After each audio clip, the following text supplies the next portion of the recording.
నేతగా తన ప్రభావాన్ని గత సంవత్సరం చూపించాడు, ఈ సంవత్సరం కూడా చూపించబోతున్నాడు. ఓకే, అట్లనే డిప్యూటీ సీఎం పవన్ కళ్యాణ్ గారికి తిరుగులేదు. పవన్ కళ్యాణ్ గారి దగ్గర ఉన్నటువంటిది ఏంటంటే, నేను జాతకరీత్యాగానా లేకపోతే కాదు, అతని దైవ బలము, అతని సాధనా బలము అతన్ని అప్రతిహతంగా నడిపిస్తుంది.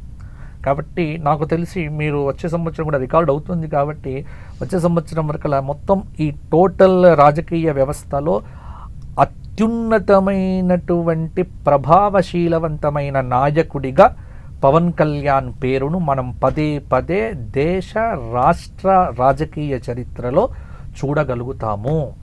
కాబట్టి పవన్ కళ్యాణ్ ముద్ర, పవన్ కళ్యాణ్ గారి యొక్క ప్రభావం అనేటువంటిది దేశం మీదనే ఉంటుంది, రాష్ట్రాల మీద. అంటే పవన్ కళ్యాణ్ ఎక్కడికి వెళ్తే అక్కడ ప్రచారం చేస్తే అక్కడ కొంత వ్యక్తిగతంగా అతనికి బాగుంటుంది. ఇవి జాతకపరంగా కూడా కాదు, అతని యొక్క ధార్మిక ఆచరణ, అతని యొక్క నిష్ట, మంచితనం అతను కాపాడుతుంది.